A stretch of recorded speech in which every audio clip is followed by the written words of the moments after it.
Welcome to Scorched Earth and a general reading for the sign of Scorpio, Sun, Moon or Ascendant for Cancer season, or June, July 2026, whatever your timing paradigm is. It doesn't really matter at this point, to be honest.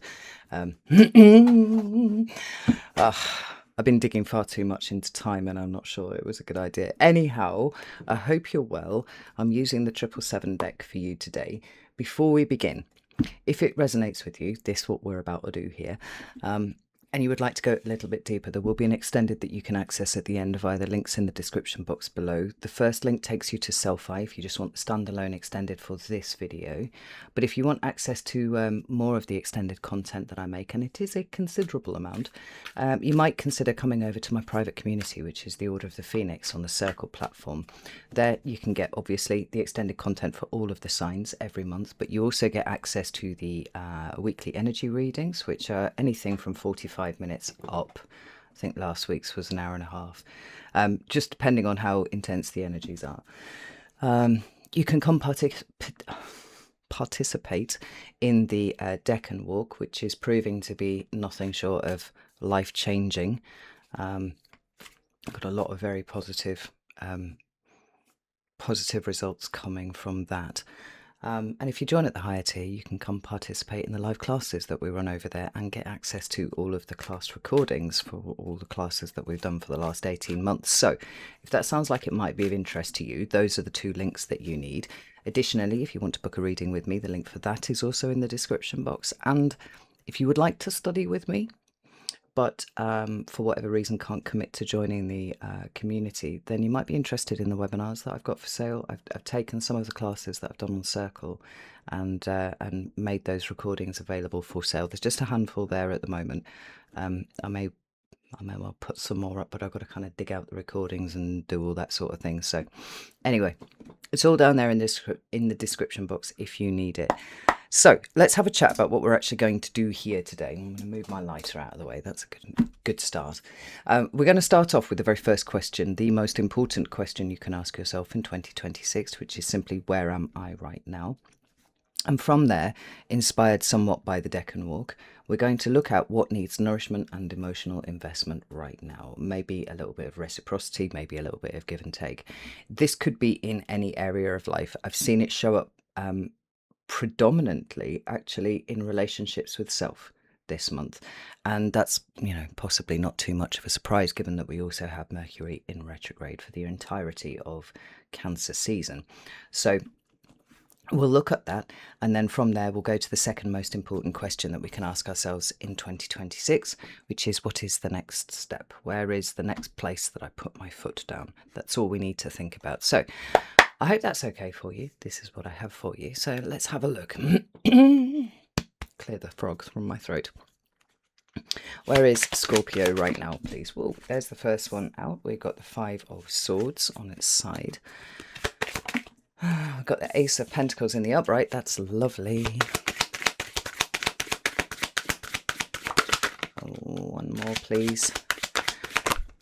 Oh, Scorpio, right, so we got, that's beautiful, and I've just got goosebumps. So the card that tried to shift in the deck is the Page of Pentacles right there. I'm going to leave him in there because he didn't jump, but he did show his face, and I like that because it's kind of encapsulating all the new start energy that you find within the Ace of Pentacles, the Suit of Pentacles, full stop.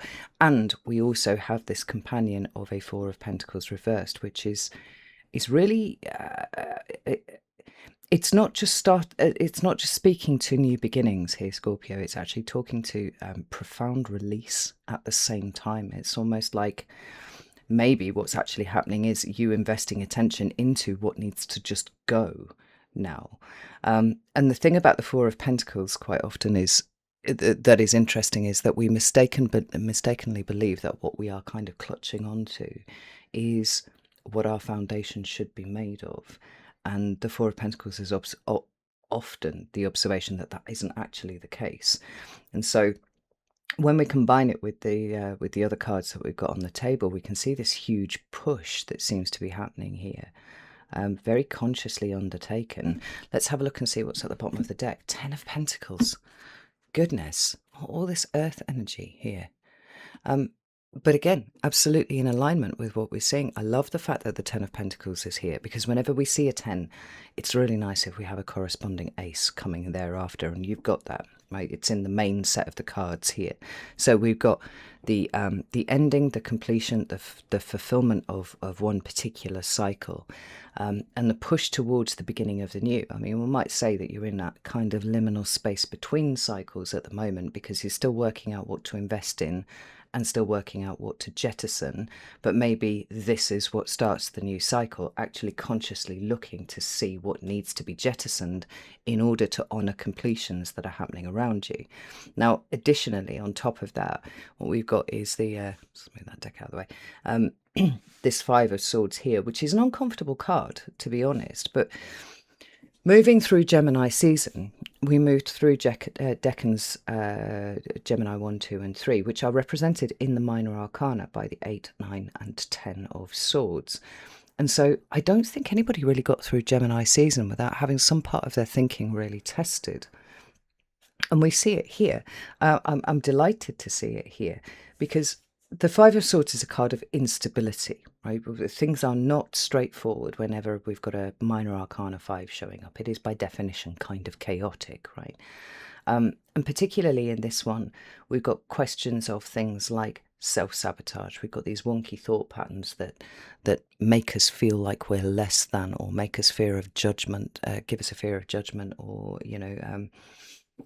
any one of a number of things when it's in the upright. And the problem is with that sort of energy is that it tends to happen at a very, very low level, where we don't consciously register it that often. It's just like a incessant background noise, But given what I'm seeing here on the table, there feels like a full sense of resolve that this will not dictate your future. And there's something is so incredibly empowering and powerful in that. I'm sorry, I don't know why I'm tripping over my words today. Bear with me, though. There's something incredibly empowering and powerful about taking hold of one's own psyche in this way. We're not at a full place of stabilization yet, but I do think that the process of sifting and sorting and working out what to let go, working out, what is really done before we start to clear enough space. I mean, is this not what the Death card is about? It's about clearing space. Well, you seem to be taking a broom to your internals, your internal thought patterns, and saying, I'm going to stop getting in my own way.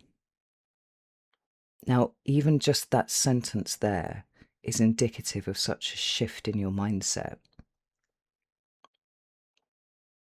And the funny thing about these is that, these kind of revelations and realizations, they're rarely a one-time deal.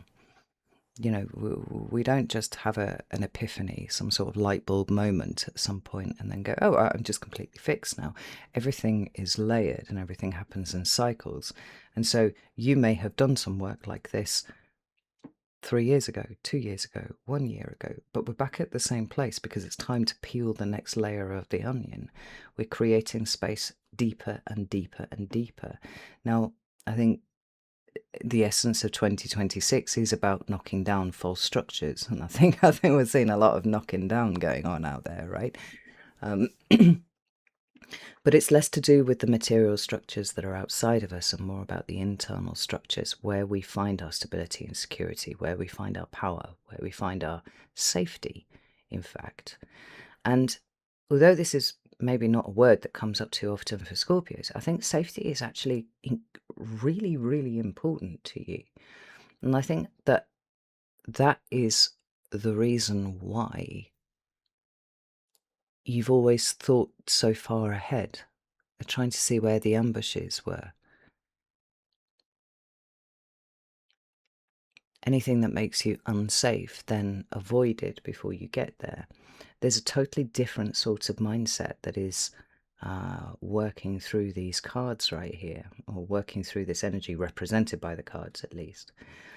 Because something has the full force of your attention. And I do think it is the structure of your life. I think it's as big as that. But more importantly, the underlying mental mechanisms that are showing you what your life is. Um, there's a relationship with reality thing going on here, Scorpio, which is really quite interesting. Let's have a look at this Ace of Pentacles. What do we need to know about this Ace of Pentacles, please? Woo! Well, look at that.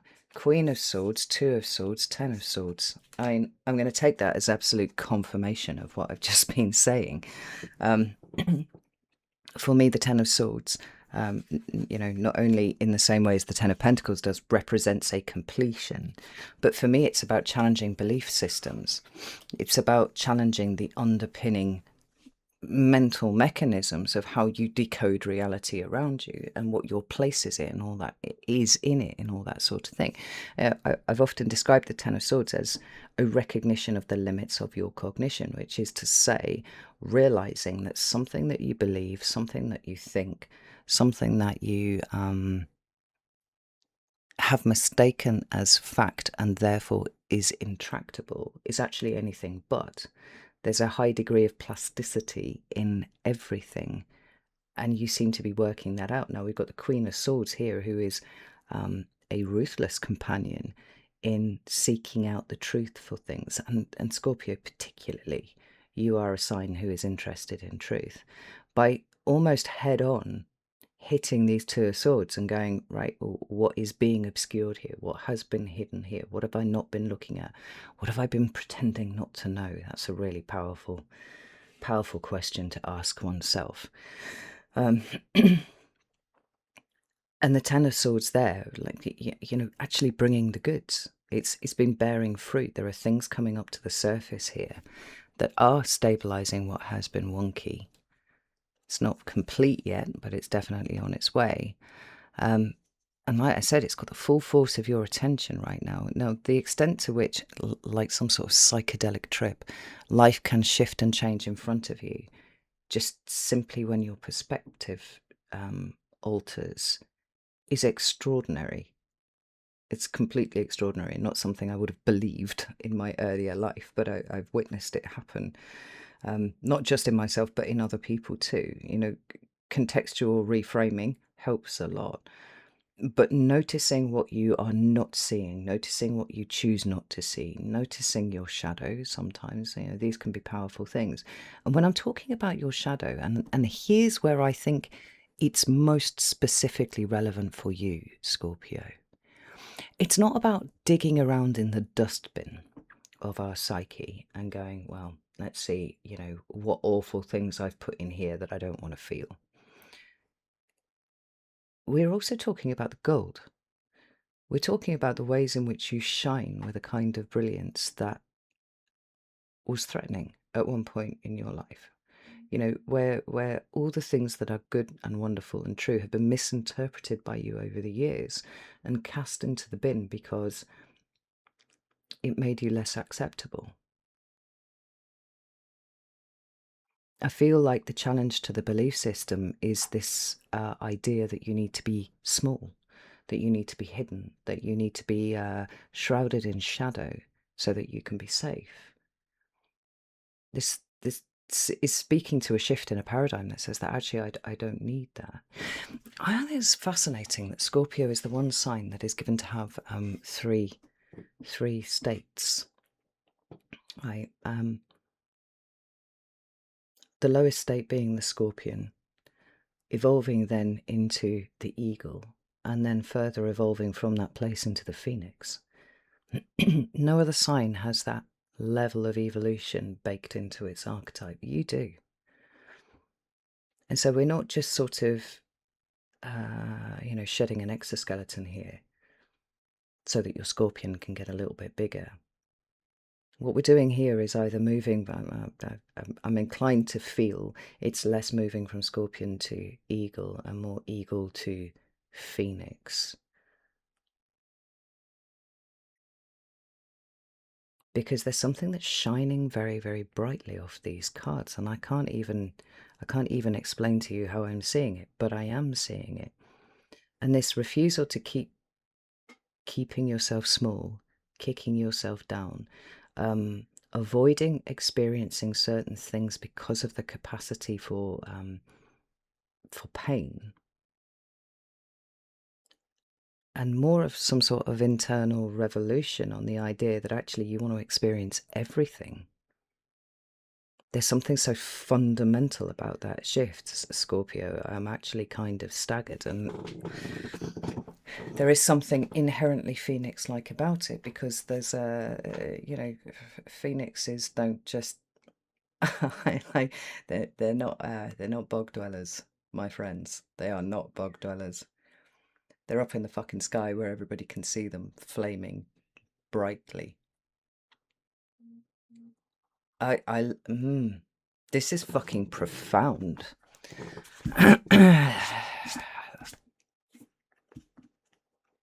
And so very conscious, as it should be. I mean, I don't think we can get to this kind of level without it being something that we're consciously participating in. Spirituality, not something generally that tends to just arrive on our lap, right? Let's have a look at the second set of cards. Let's see what needs nourishment and emotional investment at this point. Well, we've got the Two of Wands. We have the Six of Swords.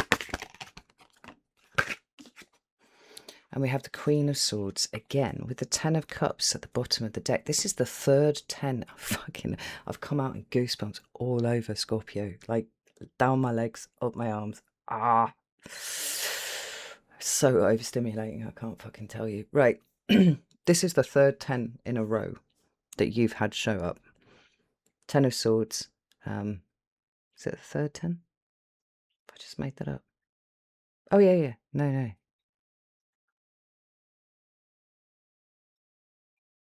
Yes. God, I had a proper brain fart there. Yes, Ten of Pentacles was at the bottom of the deck. Fucking hell. Right, third 10 in a row showing up here. And so, the theme of completion continues. But interestingly, we have a distinctly unemotional approach here to the meat of Cancer season. Now, I don't think that this is a problem because you're a water sign, and because the amount of emotional processing that has had to go on for you to be starting to look at the world through these kind of eyes is significant.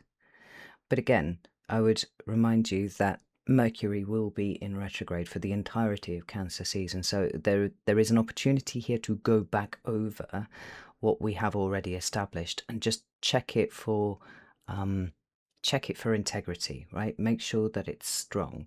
It doesn't mean that everything that we've done, thought, and felt needs to be undone and redone. It just means we need to go back and check that we haven't missed anything anywhere.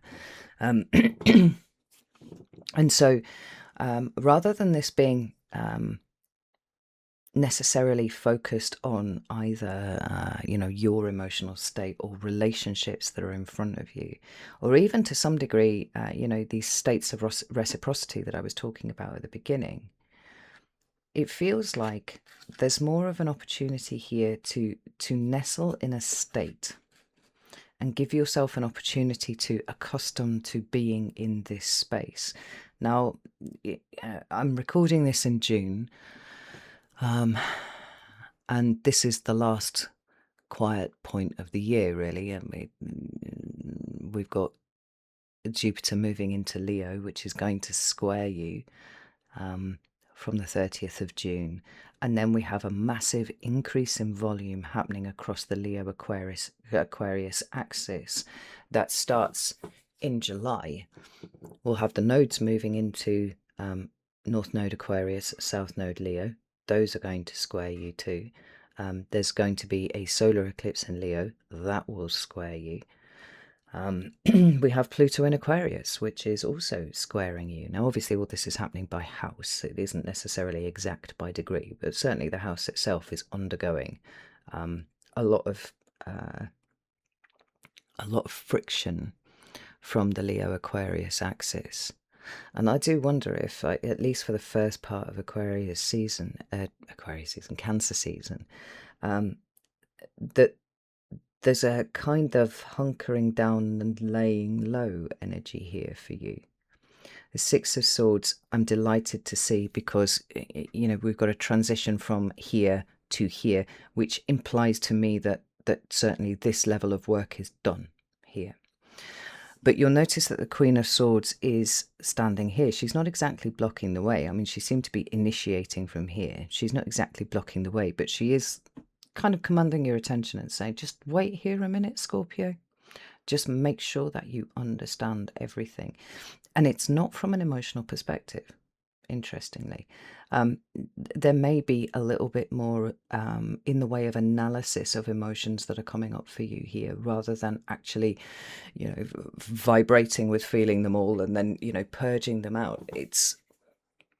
I think it's quite interesting that we've got the Queen herself turning 90 degrees to look at us between the two decks. Here we've got the side profile. She's got a 90-degree turn towards us. Now she's looking us dead in the eye. So this then becomes less of an intellectual exercise, objectively looking at the things that we have not seen. And remember that the Two of Swords always does have an emotional component to it. We know that because the water is there, and we know that because the moon is there. It's the things that we don't want to look at emotionally, right? So this Queen of Swords here has been busting all of this open and taking us to the 10. But here it seems almost like an aggregation period, or an integration period, that's probably the better way to put it, where you are not actually being called on to make any decisions about which direction you're moving in. It seems like give Cancer season the opportunity to allow you to coalesce everything so that it's integrated fully within you. Because when the temperature starts to rise, and it will, between Leo and Aquarius, and certainly the volume will get turned up a lot, there will be friction that is being caused for both Taurus and for Scorpio as recipients of that kind of the 90-degree energy, right? And inherent with that is the idea that there is then a shift. Right? The squares always ask for us to move in some way or another. It feels like this is a catch your breath, get everything solid, make sure you've dotted the I's and crossed the T's, make sure that you thoroughly understand where you are, and don't be too quick to make any moves in any particular direction, right? There's no urgency here for you in Cancer season, and I think if you can treat it that way,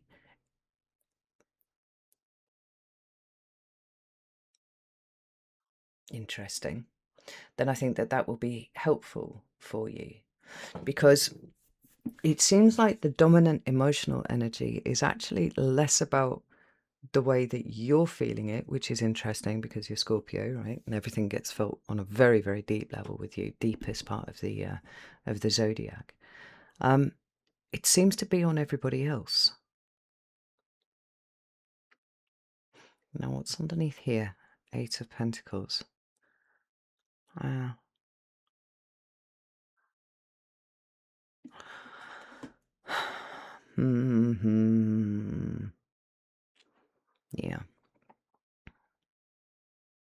I mean, most Scorpios that I know wouldn't need encouraging to keep their circles small.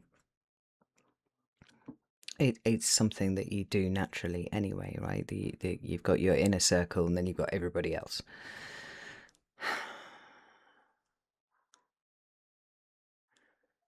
But I feel a lot of noise coming off this, and I find a lot of quiet coming off this, and this Wheel of Fortune here. Now, if you haven't watched the Thread of Cancer season video, I would advise that you do. I'll put it up in the corner at the end, because that is the backdrop energies. Like, that's the collective stuff that is going on. Now, there's something about the way that all this is showing up. I am struck by how unemotional it is. And that's not to say unemotional in the way of, robotic behavior, perhaps.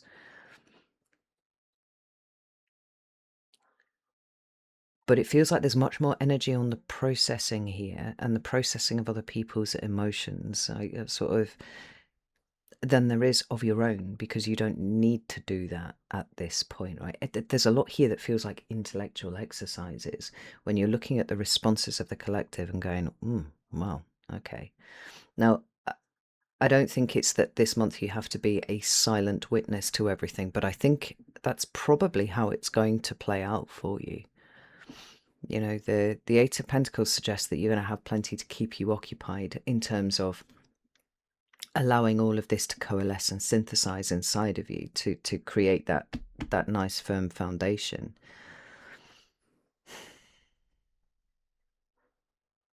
But I think you may be one of the few signs that recognizes that something's about to shift quite dramatically in the collective.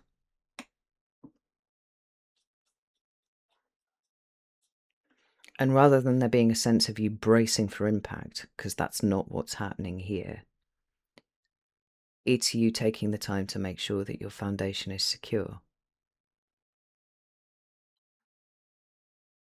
I have been lucky enough never to actually experience a proper flood that has invaded my house.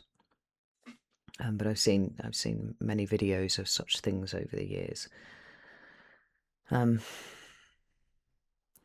the thing is, if you know that something's coming, you can make some sort of preparation for it, right? Now, I don't know if this analogy works particularly well, but I'm going to go with it because it's feeling right to me. Like,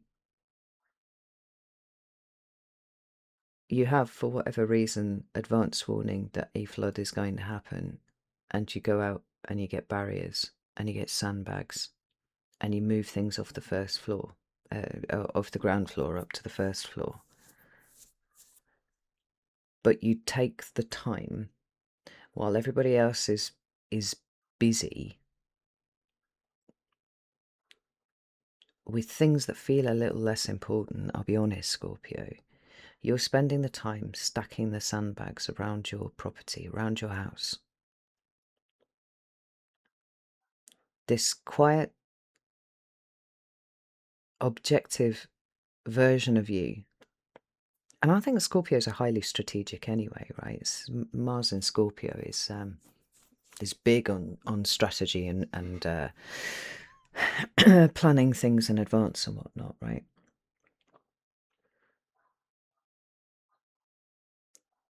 There's a wave coming in Cancer season, I think. I'm quite certain of that, actually.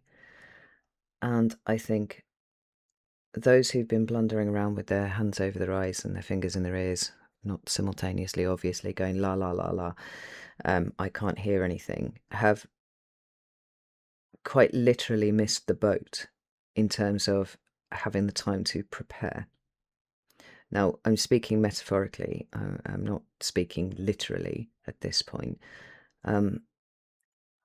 But the kind of foundation, the kind of sandbagging, the kind of barrier that you have been creating around yourself feels like it's designed to withstand the wave, so that the water is diverted around you rather than taking you with it, which it might have done in a previous time. Everything's about shoring up your foundations, shoring up your everything. It's not about making a decision to go one way or the other. It's that quiet, internal, synthesize vibe, let it happen, watch what happens when the wave hits, and those who are unprepared get taken with it. This Queen of Swords here seems actually sort of demanding eye contact in a way of like, you keep looking at me. Look at me, don't look over there, don't look over there. Whatever happens behind me, don't break eye contact with me. That's the way that I'm I just got goosebumps again. That's the way that I'm reading this. Let's see what they have to say about the Queen of Swords. Page of Swords. Yeah. That's interesting because there's something cyclic about this when we've got the Five of Swords. Oh, fuck's sake. We've got the Five of Swords showing up at the bottom of the deck. But we've also got the page here. So there's information flowing. Maybe there's a little bit too much information flowing. Maybe this is part of the wave, right? But certainly there are things for you to see here.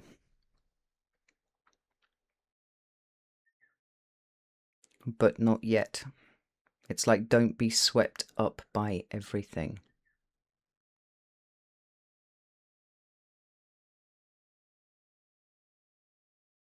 Because a lot of the things that will come up this season, that other people are going to deeply emotionally react to. And there's a question whether any of it is really true or as it's being portrayed, or whatever in all of it. Why? Because this Five of Swords is right back here again.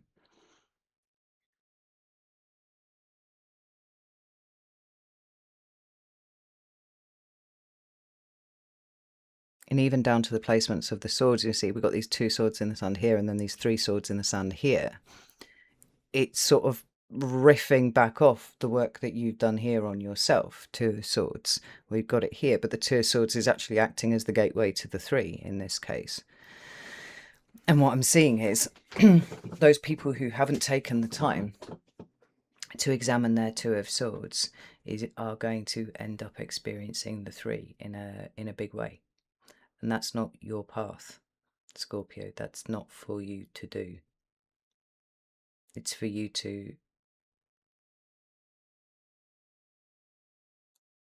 protect yourself against, but not in the way that you would usually do it.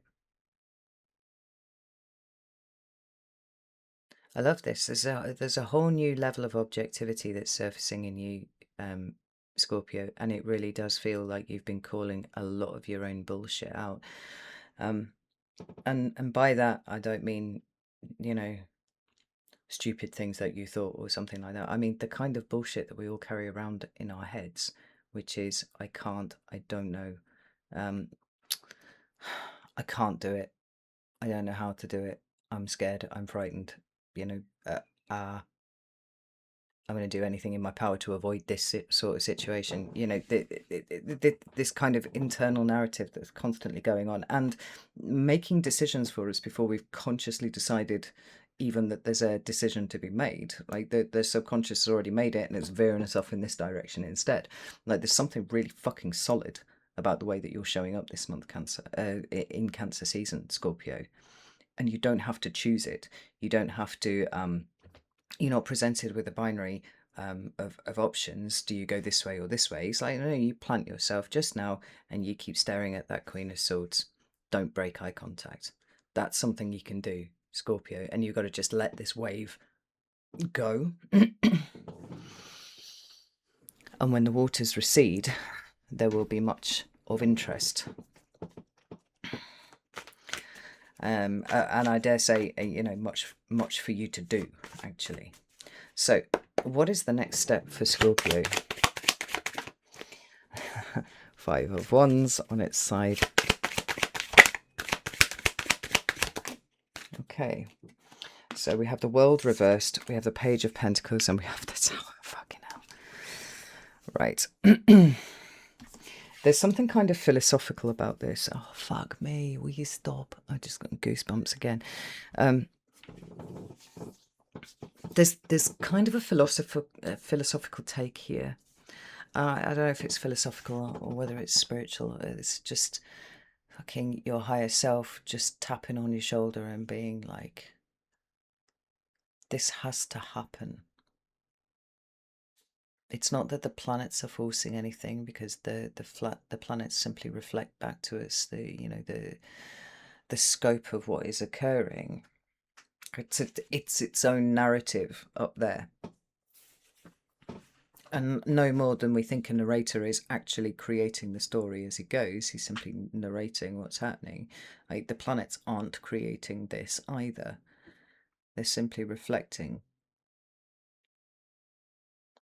So the position that I'm asking you to take here, Scorpio, is understand that it is not for you to hold as many things up as possible. It is not for you this month, and this is a really important message. It is not for you this month to be responsible for the emotional well-being of everybody around you, even including your inner circle. Because the World reverse can indicate 2 things. It can quite literally indicate well, the world card can indicate many things, actually.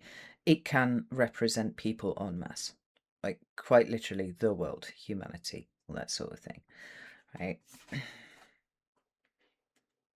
And the last thing that you want to do is get caught up in conflict this month, because when people are leading with emotions, this is when things get volatile, right?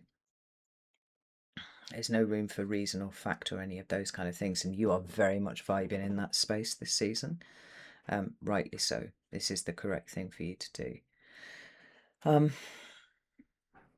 But it also speaks to the end of a cycle that cannot occur yet without the interference of the tower. There are things that need to come down. And like I said before, we've been kind of bobbing around in a bit of a plateau since the latter, well, sort of May, June sort of time. There's none of the intensity has gone away. No one turned the tap on and drained the pond of all the intensity. It's still there. And the pipes are about to start flowing water back in again. And it's going to go everywhere. It's going to flood everything. The tower is a very necessary intervention, always, by the universe, God, source, creator, whatever your word is for it. And it's important for you to know that not only is it happening, it has to happen. The Page of Pentacles is an exhortation to see the value in what is happening. Now, the tower, we often associate with Mars, with Aries, because of its association with Mars. But Mars and Scorpio both had Mars as their ruling planet, or they both ruled Mars in ancient astrology. So this tower here has got shades of you about it, but it's more than that. It's bigger than that. And the tower's a shock, right? It's a shock to the system.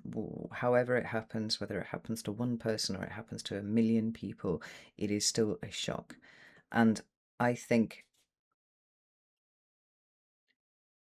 it's not about pulling up the drawbridges, because that's got a pejorative sound to it. It sounds like you're not going to save anyone. It's not your job to save anyone.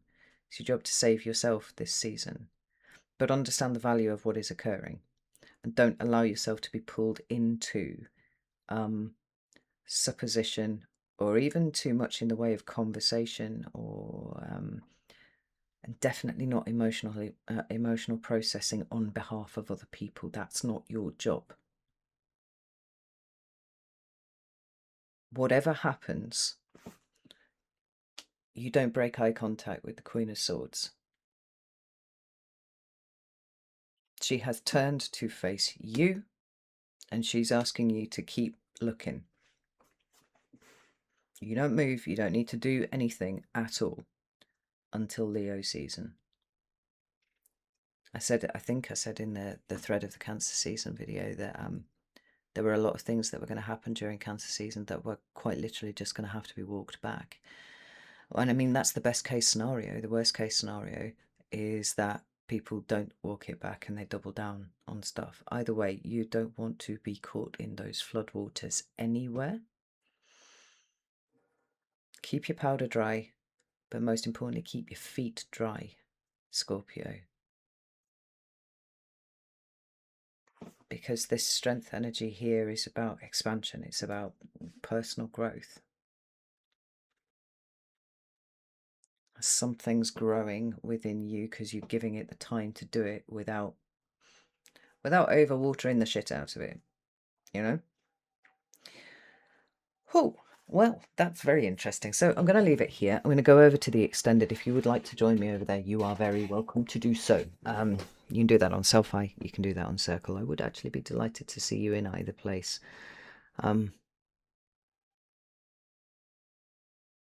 We're living in really important times. And these important times are a little less to do with, the kind of obvious power structures. It's less to do with, what celebrities are doing, or what this influencer's doing, or what that government's doing, or anything like that. I mean, like this is huge.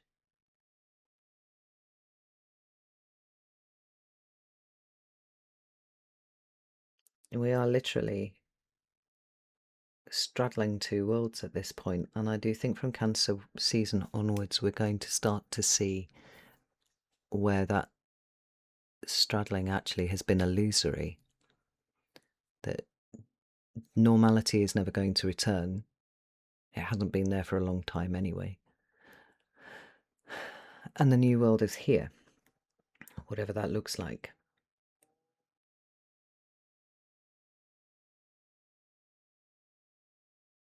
And I genuinely do think that people like you have a part to play in it, and I'm gonna help you as much as I can do what you're supposed to do. And you've done a lot already. So, yeah, like I said, I'm going to leave it here. Know that I love you all very, very much, and I'll see you soon.